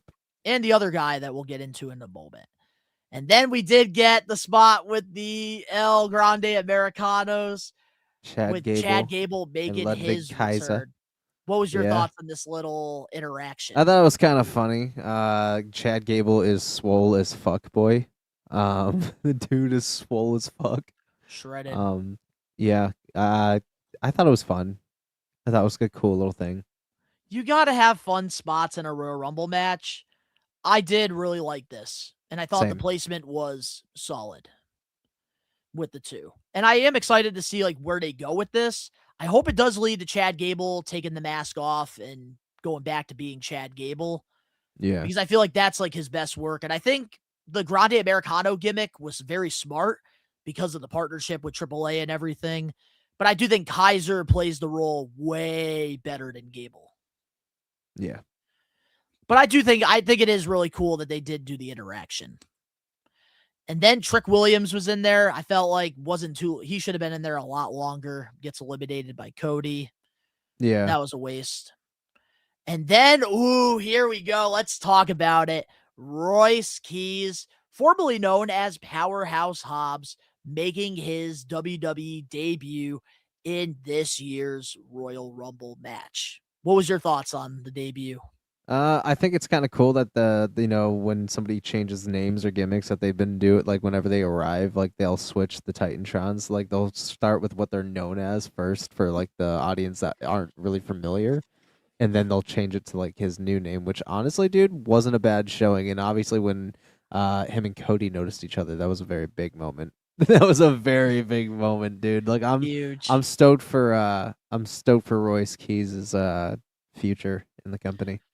Me too. I always saw something in Powerhouse Hobbs, and AEW did give him the opportunities to grow, which is why I think WWE wanted to sign this man immediately when he became a free agent, because he has it. Mark Henry's somebody who has been super high on him. Oh, Out of absolutely. anybody that, like, ever since Mark Henry hung up the boots, like, the one person he continues to praise every Busted Open radio is Powerhouse Hobbs. And I think him finally getting this opportunity is the right call. I just hope that they have a creative plan for him if he's going to be going from like being a nobody to the main roster. Facts. But I really do hope here with Royce Keys, give us some vignettes. Like, obviously, we know him because we have a wrestling pod, but for the casuals, let us get to know who Royce Keys is. Because I know on commentary they did a good job explaining like his upbringing and stuff. But I would love to see the visuals. I would love to hear the story behind it, just to get invested. I don't know if you agree with me or not on that. I do. But then, of course, we did get the vision in the Rumble towards 15-20. We had Bronson Reed, Austin Theory, and then there's another wasted spot, L.A. La Parka. And it wasn't even the OG, and then you got fucking pissed. First you were hyped, and then you were pissed. Yeah, because I thought it was the OG from WCW, but it ends That's up being funny like as his fuck. cousin or somebody in his family. That's super fucking funny. Which was so annoying. And then he was in there longer than Matt Curt. Like, you just brought back Matt Cardona. Like, what are we doing? What the fuck are we doing? And then there's Logan Paul at number 20. I feel like Logan Paul is always between 20 and 30 in the Royal Rumble. I'd love to see him like enter like one or two. It's good to see him fucking full time. Me too. But shout out to Cena, man. Cena was a key in getting him to be full time. And then there's Royce Keys getting eliminated by Bronson Reed. Honestly, okay with it because he had a strong outing in the Rumble, took out Damian Priest. So I'm okay with this elimination. Yeah. And then LA Knight made his return in the Royal Rumble as well, taking out the Vision, which I do like that they actually made LA Knight here look pretty strong. Yeah. Which is something that I think every single wrestling fan is like on the same page with when it comes to LA Knight. Yeah. Then there's good old Brock Lesnar entering the Royal Rumble at number 22. And he had a very strong outing, which I will say, he's physically incapable of not. He's just strong. I loved everything about Brock Lesnar's Royal Rumble run, except for two things. The first thing, Ilya Dragunov. Like, they have been spending a lot of time on SmackDown making Ilya a very strong guy. And I know Ilya has said it like it was one of his favorite moments in the Rumble, so good for him. But I felt like having Brock like do the little and like throw him out of the Rumble. It made him look weak. It made him look weak. Exactly. And that's like my problem there because they've spent so much time building this guy up as like one of like he's literally the dude that ended Gunther's reign, and you're gonna make him look that weak, dude. It was a horrible missed opportunity there. You know what pissed me off? At least let him fight back. You know what pissed me off though? That Gunther didn't even come in to face Brock at all. Like he didn't come in until after he was eliminated. I'm convinced we're gonna get into it in our main event topic, but I think I know what they're doing with Gunther. And I think that's why they didn't want to have Gunther and Brock yet. WrestleMania. Nope, it's not going to happen at Mania. Brock not and this Gunther one. will be Next Mania. Nope, it's going to be SummerSlam. Oh, yeah, that's right. With SummerSlam, that's when he retires, and I think he's going to retire Brock too. And let's just say Gunther is going to be retiring somebody at Mania, and I'll save it. I'll just leave it at that. Who the fuck you think he's retiring at Mania? All right, I opened up these can of worms. Yes, the fuck you did. You dug your grave. All right. Bitch. Here's who I think is going to retire. He's going to retire Rey Mysterio. Ooh. Because think about it. This past Monday, because like if you really like do the math here, this past Monday on Raw, Gunther shows up, does the whole AJ Styles entrance, mocking him. Mm-hmm. Who comes out to the rescue? Dragon Lee, who is former Raw Tag Team Champions with AJ Styles.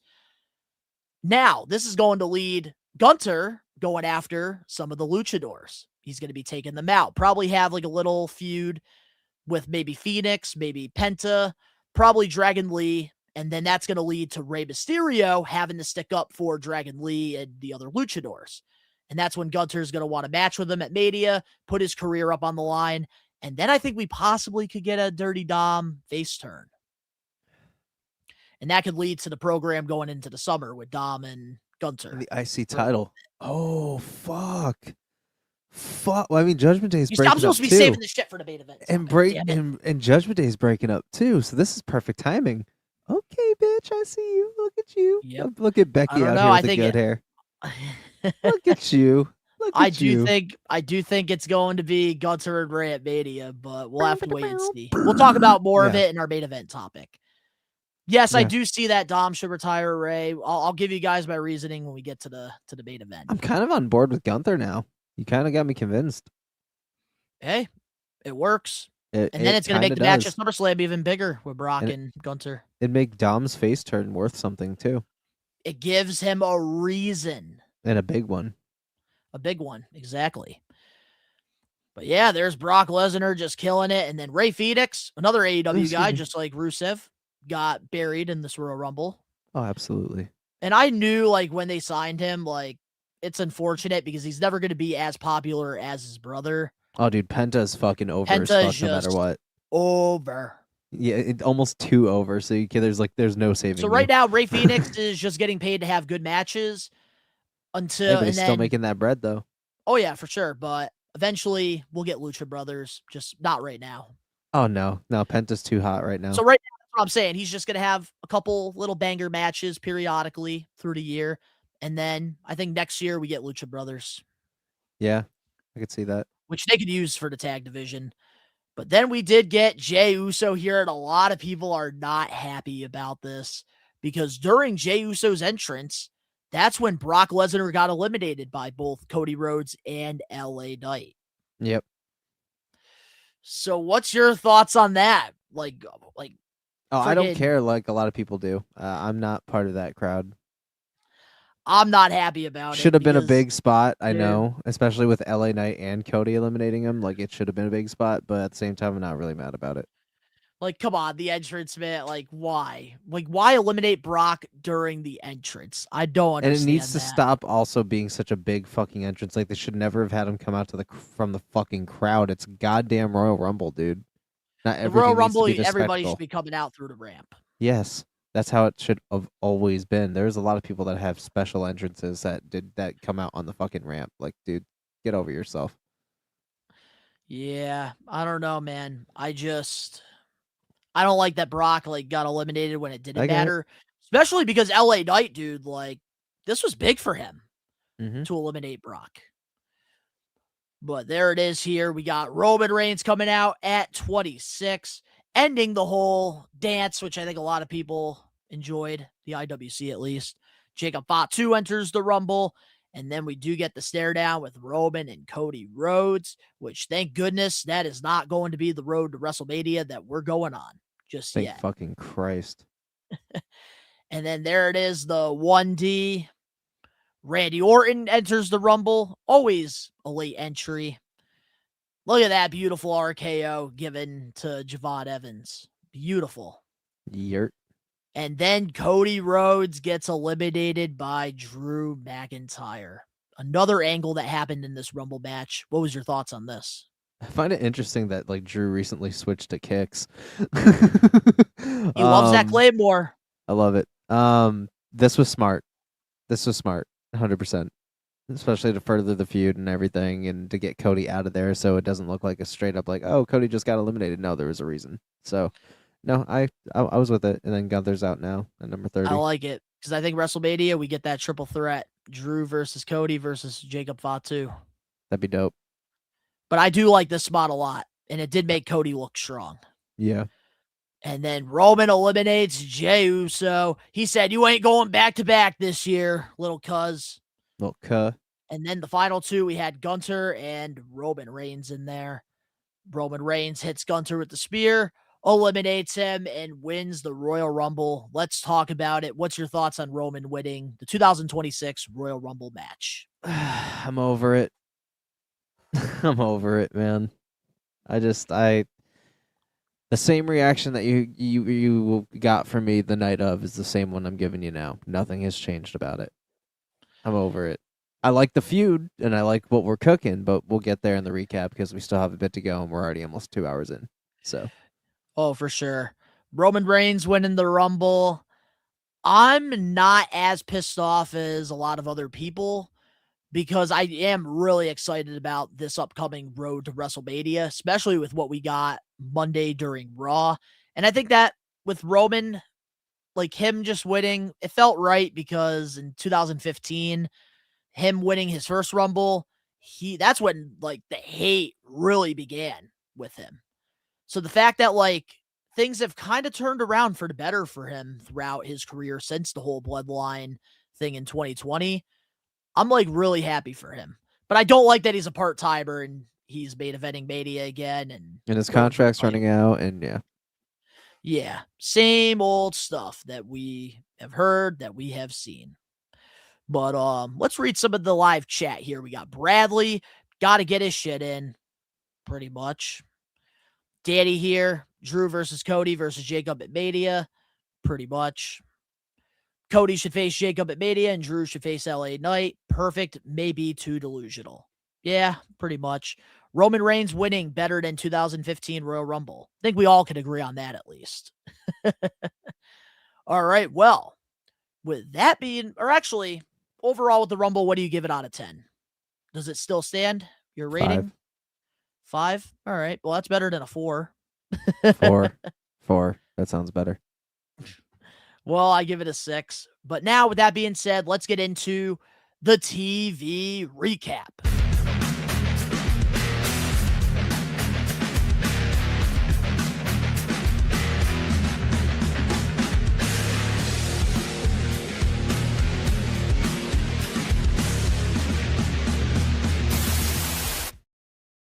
That was neat. It's time to get into the We Are Wrestling weekly TV recap. And I know you're not a TNA guy, but I'll talk about it real quick. Last Thursday on TNA Impact, they revealed the Feast or Fired briefcase. So pretty much these briefcase, there is 4 opportunities here. Yeah, number 2 got fired. We'll get into that. So there's 4 briefcase. 1 guarantees you a TNA World Heavyweight Championship title opportunity at any time. You have the TNA International Championship that you can go after any time, TNA X Division Champion, and a pink slip, which means you're fired. So, for the reveals of the cases, Eddie Edwards of the System, he got the TNA World Championship case. Trey Miguel, who just made his return a couple weeks ago, part of the Rascals, he got the TNA International title case. Eric Young got the TNA X Division case. And Steve Macklin got the pink slip, which means he is fired. Which I will say, my first initial thoughts on the Feast or Fired, like, I thought it was going to be Eric Young. I thought Eric Young was going to get fired because he's been working like on like an appearance type of deal. Doesn't really have like a long-term contract with TNA right now. So I thought that maybe they would give him the pink slip because Steve Macklin, like, that was the last person I think out of the 4 I expected to get that. I just hope that this leads to maybe another opportunity with WWE with Steve Macklin, because I think he has done a great job at like reinventing himself, like after getting released by WWE, like towards the pandemic. Like he went over to TNA, won the championship, had a really good run. And I think that like he's somebody that I would love to see maybe in NXT get an opportunity. But Eddie Edwards getting the world title case, I do like that a lot because the System, they pretty much turned on Moose. So I feel like eventually Mike Santana is going to lose the title to Eddie Edwards. And then I think we're going to get Eddie Edwards and Moose for the belt. But we'll have to wait and see what happens there. Macklin is dating Deonna Purrazzo. I feel like he heads to AEW. Wouldn't be surprised by that. I see Steve Macklin going to AEW to be with his wife. I think Steve Macklin's going to go to AEW with his wife. What are they doing with her wife, Deonna Purrazzo, in TNA right now? Or not TNA. AEW. She's in Nothing. Ring of Honor. She's pretty much doing stuff with Ring of Honor that nobody watches. So I think we all know it's going to happen. Deonna and Steve are going to WWE. And Steve will be the first one to go. But I highly recommend you guys to watch TNA Thursdays on AMC. Because it's actually been pretty good. But let's move on now to this past Saturday at AEW Collision. Ciampa defeated Mark Briscoe to become the new TNT champion. What's your thoughts on AEW giving Ciampa the championship during his debut? I don't have thoughts. No? I don't have thoughts. I know you don't watch AEW, but like, are you okay with him being champion? I mean, I guess it's a ballsy move, but just, hope your investment's worth it. Yeah, It's exciting right now, but who knows in 2 weeks. So to do that, that's ballsy. Let's see what you got, though. I'm not going to judge it yet. That's true. I'm really happy with this decision, and clearly it shows that Ciampa is a draw because AEW Collision, they've been kind of averaging like 200,000 viewers per week, but with Ciampa going for the championship, they got 497,000 viewers, close to 500K, and I can't remember the last time they got that on a Collision taping. Yeah. But honestly, I like what they're doing with Ciampa, and I hope they continue to pick up the momentum and just continue to go with it. Yeah. But let's move on now to this past Monday on Raw with the Bella Twins coming out and pretty much announcing that they're back together and they're going after the Women Tag Team Championships. What's your thoughts on this? Interesting. I mean, obviously a reunion's good, but I've also never really been a Bella's fan. But let's see. Let's see what happens. I'm excited about this because the women's tag division, it seems like they're really picking up a lot of momentum lately, especially having Rhea and Io as the champions. I think adding the Bellas in there who are already established, I like this. I really like this a lot. And I think the Bellas, the only thing that they really need to do in their career is win these titles. So I would love to see that for them because they were tag team before women tag teams were a thing in WWE. Yeah. All right. But also, this past Monday on Raw, Stephanie Valkyrie got a new entrance theme. Did you get a chance to see it? I did not. Ooh. Is it bad? It's bad. What was wrong with her old theme?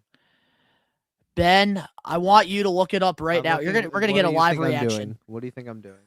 Yep, I want you. Oh, we're getting a live reaction, ladies and gentlemen, of Rage's take on Stephanie's new theme.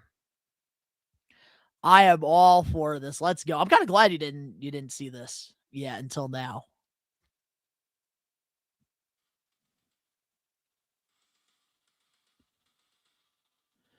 Yep, Rage is watching it right now.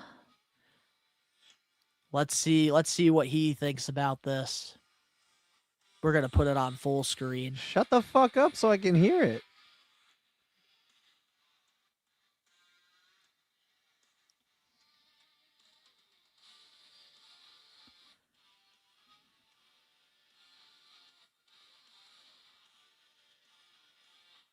What in the fucking Oscar?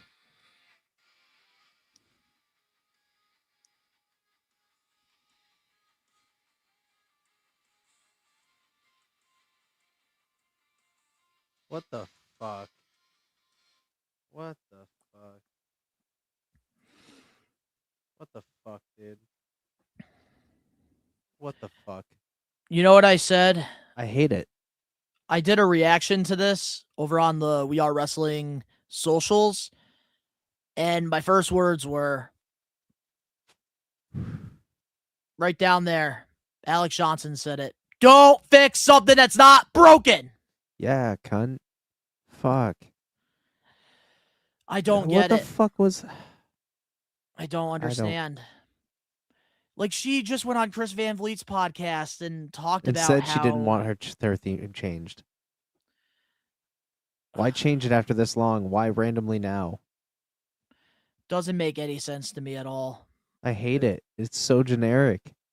And, like, you would think, like, the one thing we learned the last couple weeks with Kit Wilson, like, you would think, like, an entrance could, like, a whole presentation make somebody. That's how you make a star. And Stephanie had it.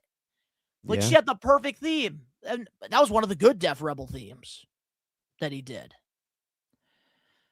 I don't get it. I don't either. Bradley here in the live chat. Hopefully they don't shove the Bellas down her throat. Def Rebel is trash. Josh Toy Show. Def Rebel fucked up her new theme. They didn't need to change anything. Danny Huckins on her way to the ring. ... Create a superstar. Number 28. Bradley, why change it? Nonsense. I don't know. But you're not happy. I'm not happy. I don't think there's one person I've seen that's happy about this decision. No. Well, let's hope that next week they go back to her original theme. They won't. Yeah, I know. They don't give a fuck about us. Why do we bother coming on here once a week and talk about this stuff if they just don't care? Yeah. It's sad. But something that I do care and want to talk about, nice little segue here. Last night on WWE NXT, Joe Hendry captured the NXT Championship. They had a big ladder match with a bunch of NXT guys going for the title that was vacant. What's your thoughts on Hendry holding the title? They're really trying to get him to the main roster as soon as possible, huh? Fuck. I feel like they expedited that shit. I feel like it's like quick. Like, didn't he just join the fucking WWE not too long ago? Yeah, it was. He's only had like a handful of matches, if that. End of 2025. It was like December or like November.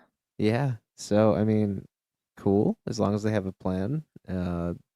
But if it was a good match, then hey, fuck it. And if they know what they're doing, fuck it. I trust Shawn Michaels.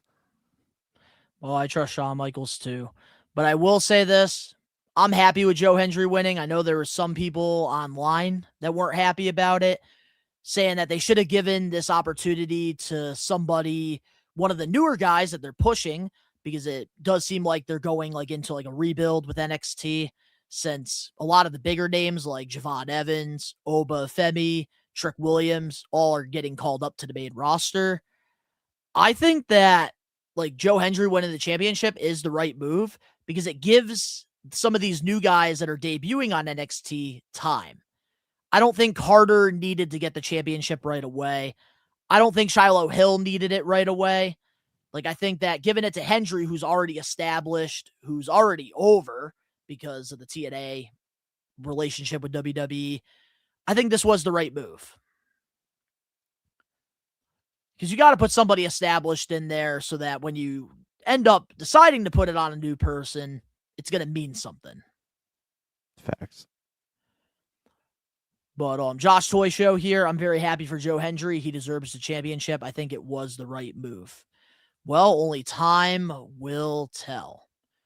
All right. Well, with that being said now, let's get into the We Are Wrestling weekly news and rumors. Ladies and gentlemen, it's time for the We Are Wrestling weekly news and rumors. Always remember, just because Dave Meltzer says it, it doesn't mean it's true.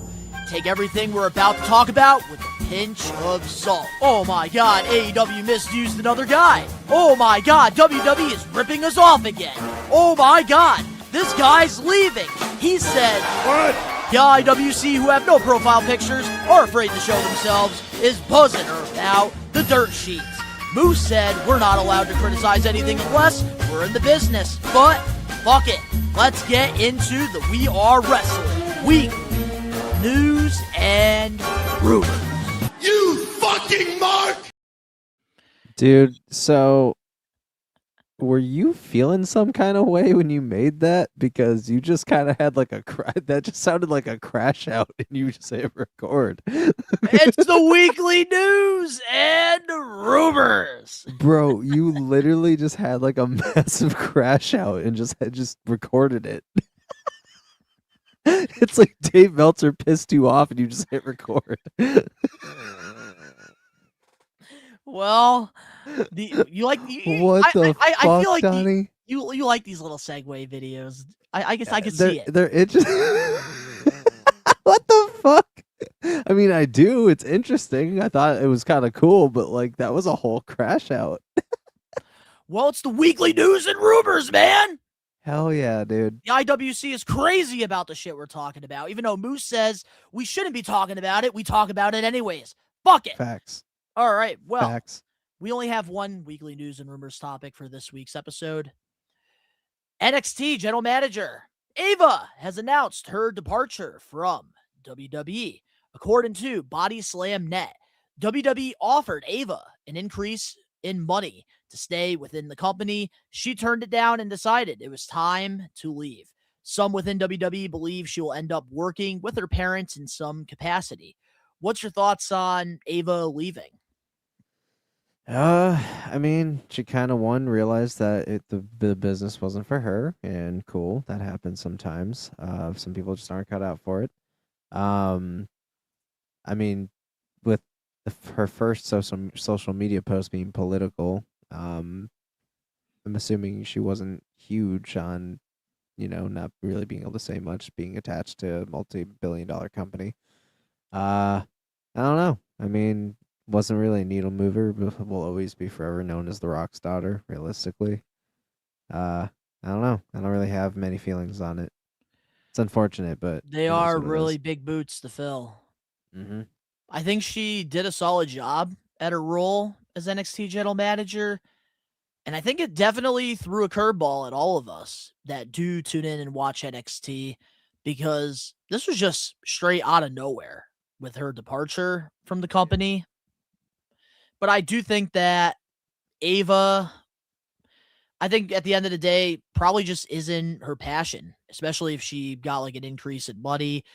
And I'm not surprised at all with her like being like political as well, and that being the first thing she says, because we have like seen reports like throughout her WWE run where like she would post something, but then like they would have her like take it off of social media and like delete it. So maybe she didn't like that she wasn't allowed to have that freedom of speech, because I know some people are like that.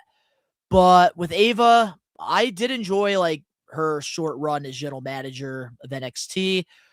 Just like everybody that does this, we wish her nothing but the best in whatever she decides to do. And at the end of the day, if she's happy, that's all that matters. Yeah. But hopefully Ava will do some wrestling conventions, because I would love to get the opportunity to meet her. But now I think it is time to put somebody over. What do you say? Let's do it. Every week, we do this thing called the Getting Put Over segment, where we pick one past, present, or future professional wrestler and we put them over. This is our way of paying respect to those who have sacrificed their bodies for our entertainment. Somebody is getting put over.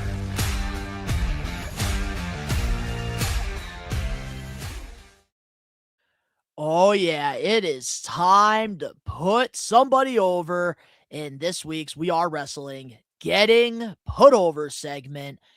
And last week was the Royal Rumble predictions, so we did a review and put over my favorite Royal Rumble, which was 1998. Rage is back on the pod. This week, we let him pick who we're putting over, and who did you decide? Trick Williams. Yeah, dude. Trick Willie.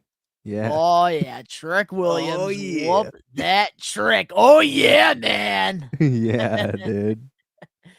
All right. Well, we're here and we're going to be putting over good old Trick Williams here.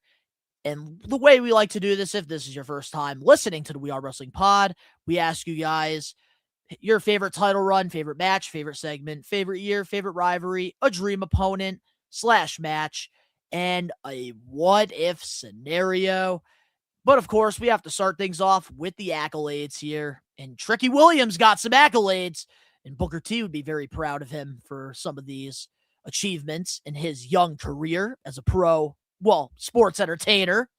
Trick Williams is a one-time NXT North American champion.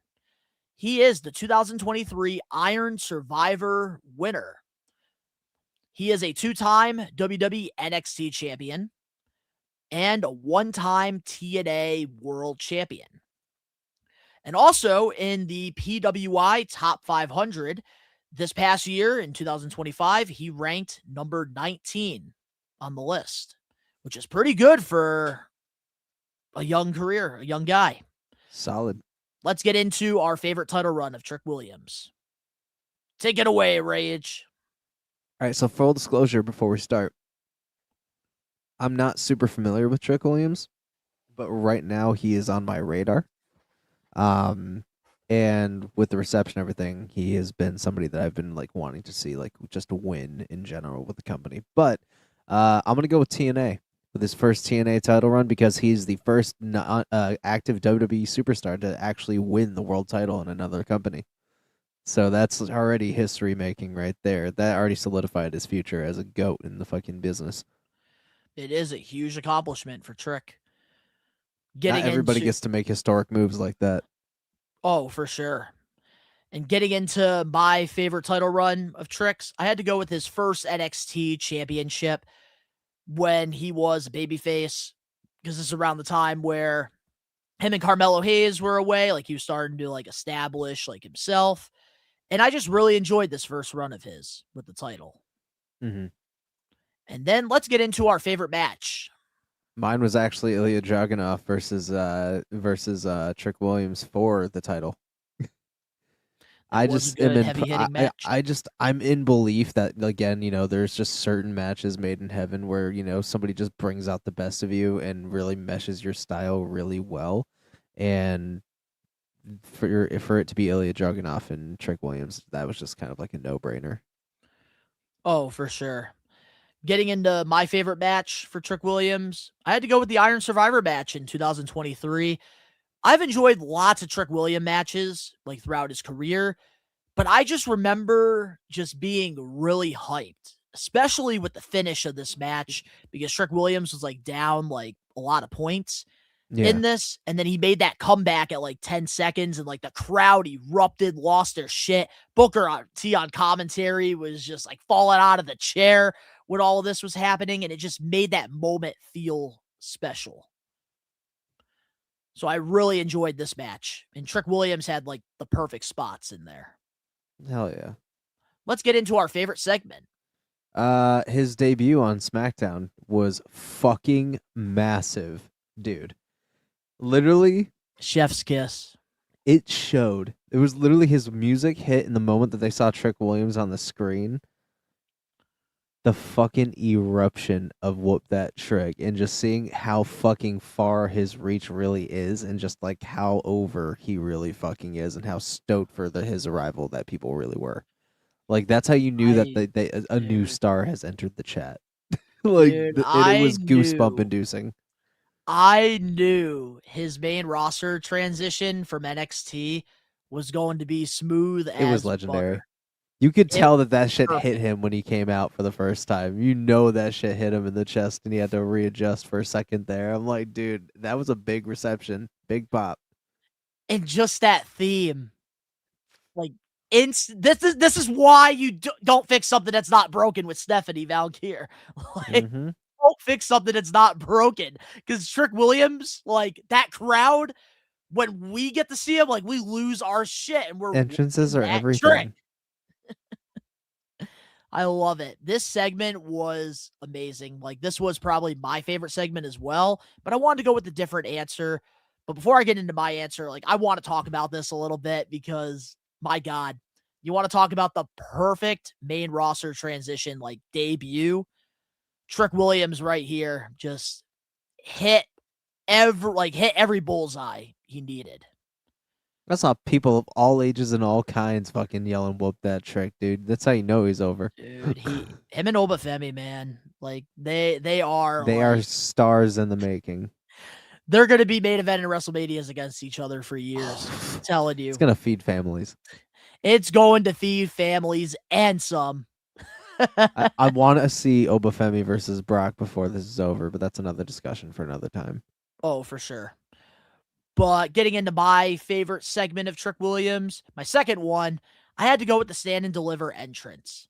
And a lot of it, I have to give credit to Booker T here because the crowd was losing their minds when he was coming out. And Booker T is just on commentary doing his, what?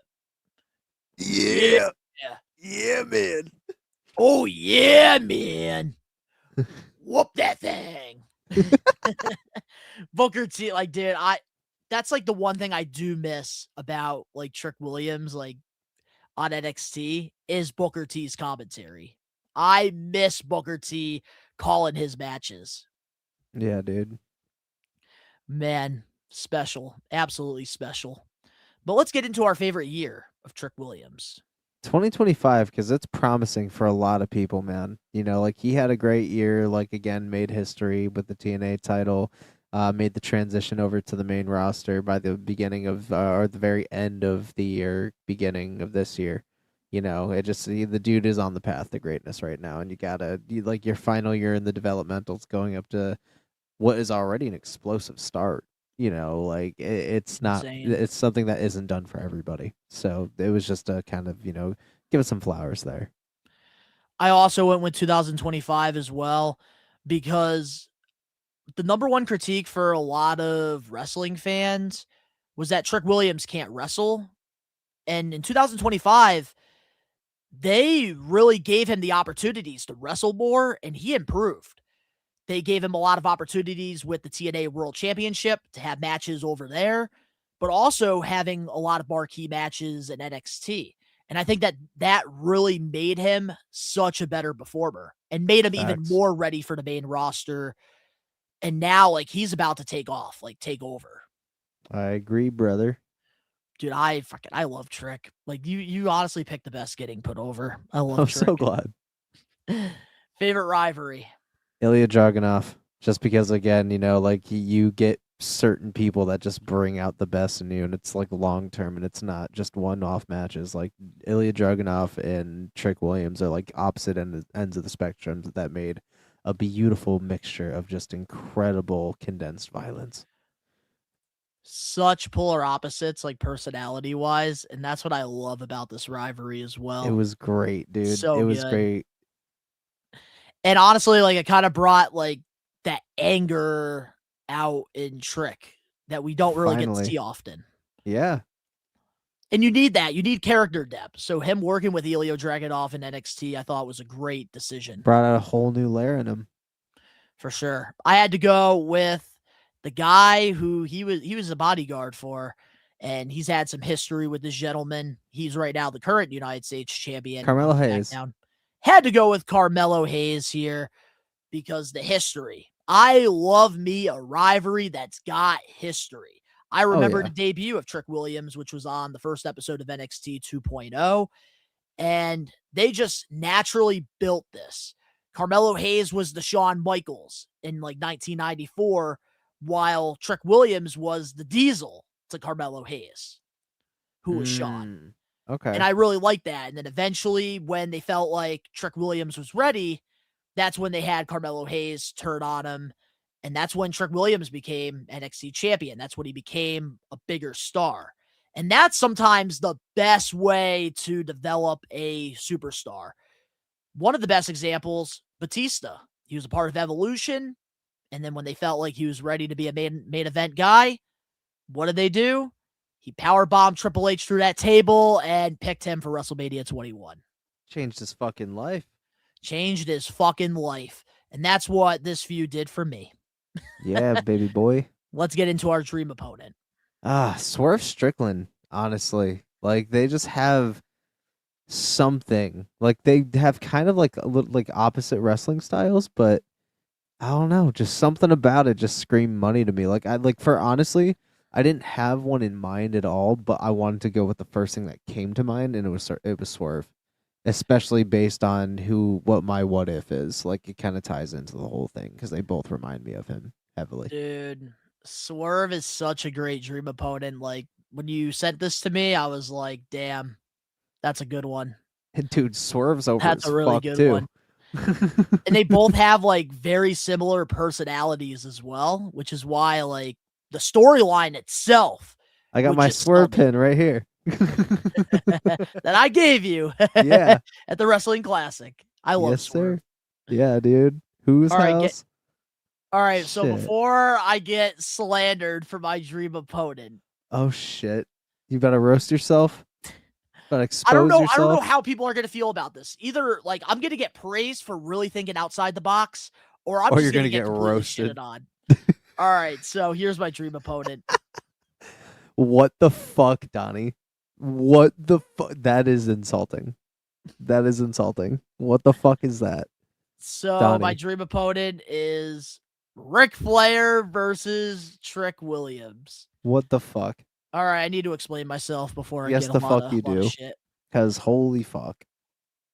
One of the things I love about Trick Williams the most is his old school promos. I love his old school style of promos. Like he's like rhyming things and stuff, and that's very old school like. I feel So like you're a doing this program- based on promos right now, and not even like. Hold the on, fact that we're gonna Trick- get there. We're gonna get there. Let me finish. I'm cooking. All right, I'm cooking. The food is not overcooked right now.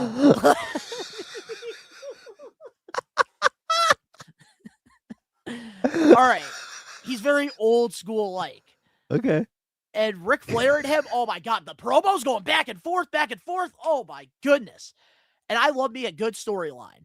And I think the match itself would deliver on all cylinders. You're telling me you wouldn't love to see Trick Williams freaking hit a high knee on Ric Flair's fucking jaw? I mean, that would be fucking hilarious, but And at then the same especially time, one thing Trick Williams is really good at that doesn't get talked about is his selling. Getting into the figure four, oh man, dude, this could be a great old school style match. you might be onto with the two. something. I'm not trolling. I really think that Trick Williams and Ric Flair, like, they could put on a classic. Trick Williams is that guy. That's why I'm Listen, the saying food burnt he could to a have crisp. a dream match with the 16-time world champion himself. The jet flying, limousine riding, yeah, we've heard that a million times. Angelo, it would not have been my first choice either, but still. The food is burnt to a crisp. Oh, come on, man. Come You're just on. getting You shit guys on are at this just point. hating, man. You guys are hating. Trick Williams and Carmelo Hayes versus the Usos. Ooh, that'd be a good match. Trick Williams versus Kevin Knight. That's a good one as well. But let's get into our what if scenario. What if Booker T was still active and in his prime, and we had a program between them both? Oh man.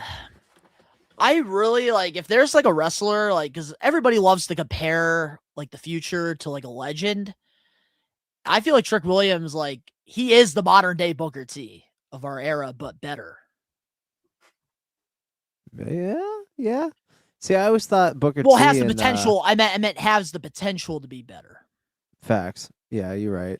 because he's still got a little bit of ways to go, but he's on the right track. Absolutely. But And then- that was my what if.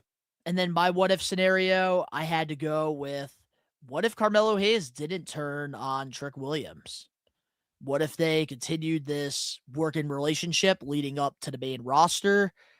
Would Carmelo Hayes have a better main roster run having Trick Williams by his side? And then eventually, at the right time, Trick Williams turns on Carmelo and it could be something bigger than NXT. Just an interesting Food for thought. what if scenario. Just an interesting one. But yeah, that is it for this week's Getting Put Over segment. And this week we put over Trick Williams. Next week it is my turn because Dan Eddie's on break and Danny Huckins is not here to pick somebody. Well, he is in the live chat, even though he is supposed to be taking time off. I'm getting my break for once. But let's see, who are we going to put over next week in the Getting Put Over segment? We have put over way too many damn people. Can't even think at this point. Oh, I have a whole Ruthless Aggression shelf right here. Oh, I got a good one. I think I got a good one. Oh, yeah. For the Getting Put Over segment, let's put over... Who are we putting over? Damn, I was going to troll and do the Spirit Squad, but I don't think they've done enough, like, accomplishments to put them over. Oh, Jesus. Oh, let's see here. Let's see. I'm looking. Have we done John Morrison? No. All right, we're putting over John Morrison next week. I feel like that's a good one. Let's do He's it. somebody that deserves his flowers. All right, well, with that being said now, I think it's time to get into the main event topic. And this one, we got to talk about it because everybody's talking about it. This past Monday on Raw, the CM Punk and Roman Reigns confrontation that took place. Roman Reigns saying, "I hate you," to CM Punk, setting up their match for WrestleMania 42 in Vegas. What's your thoughts on this segment? It was solid. I'm glad that we're... Sorry, my ass fell asleep. I'm glad that, we're visiting this in a completely, like, new light. Because, like, it's for another title. We haven't ever properly got, like, a Punk and Roman feud. And it's kind of exciting that we finally are. Like I said, I'm not stoked on the fact that Roman won. But this feud seems promising, if that makes any sense. This was the right call. Picking Roman versus Punk over Roman versus Drew. Because we've already been there. We've done it. I know CM Punk had a triple threat match with Seth Rollins and Roman Reigns at last Mania. Main event in night one. But I think that this has so much like potential to really get us excited for Mania. Yeah. Because going into that Rumble, a lot of people are like, this pay-per-view is mid. I know you weren't very happy with the pay-per-view itself. But I think this Monday Night Raw, they really made up for it. Just with that last segment having CM Punk and Roman. And they were just, man, going to war with each other. Like, you had CM Punk mentioning the Shield, how he brought him in. Roman saying, like, you'd be nothing without family, like my family. And I just thought they did such a great job at, like, the shots that they took, and they didn't hold anything back. And it felt genuine, too. Yeah. Like, it didn't feel like they were both reading off a script. And Roman Reigns, in my opinion, this was brought it. By far Roman Reigns' best fucking promo he's ever cut in his career. Yeah. It was a solid ass fucking... So much animosity. It was a solid ass fucking segment. And it really, for the first time in a while, it actually kind of made me excited for a feud. Right? Like, it was kind of compelling. Like, I'm like, okay, I can weirdly get behind this. Like, and because you know how, like, after somebody wins the Royal Rumble, like, it becomes this huge spectacle. People make a whole thing about it. No, this was just like, Roman knows, like, yeah, I won the Rumble, but whatever. Like it just, he's more pissed off than anything. And I kind of like that. You know, it's more personal. You know, like, it doesn't feel commercial. Like, it feels like I'm getting old school vibes a little bit. Exactly. And then, like, CM two dudes Punk just came in fucking, yeah. And then CM Punk taking shots at him saying, like, you should take the easy path, and that's Drew. Like, thinking that, like, he already has his mind made up. I love that. Absolutely love that. Same. And they just did such a great job because, like, it did have that old school feels to it. That's missing. Like, this has been missing, like, this real animosity here.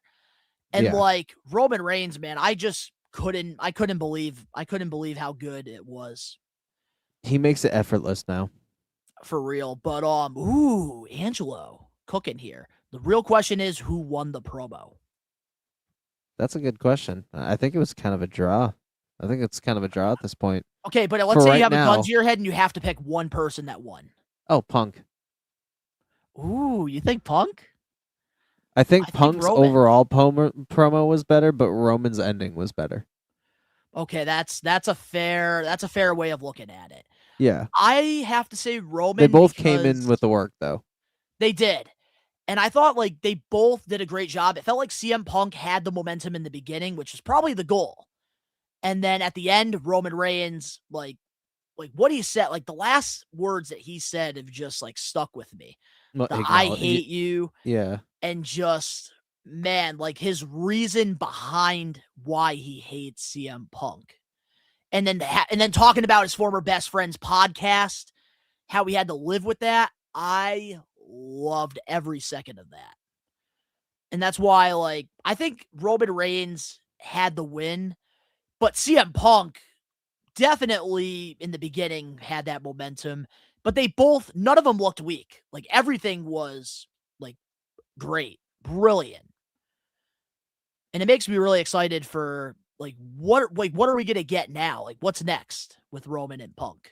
We'll have to find out. We're going to have to find out exactly. But Angelo says CM Punk, Danny says Roman. Angelo, I think Punk had better shots, but Roman finished stronger. I can honestly back that with what Rage was saying. But now let's talk about the road to WrestleMania here. Because, of course, it begins at the Royal Rumble. And we did see, like, some seeds that were planted. I felt like there wasn't enough seeds.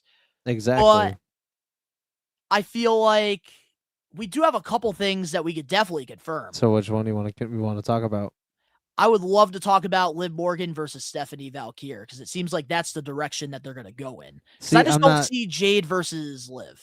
No, see, that's where I don't want to talk about it yet because there's really not much there yet. No, I totally, like, I get that. Like, there's not much there to talk about yet. Yeah, that's... The Rumble was literally only a couple of days ago. But this is the time, man. Fantasy booking. I mean, I don't. Again, they haven't had enough interaction for me to really base anything on much, other than the same size. Yeah. Plus, Stephanie's been feuding with Raquel, and hasn't done really anything with Liv or Roxanne or anybody. Liv just got back. Yeah.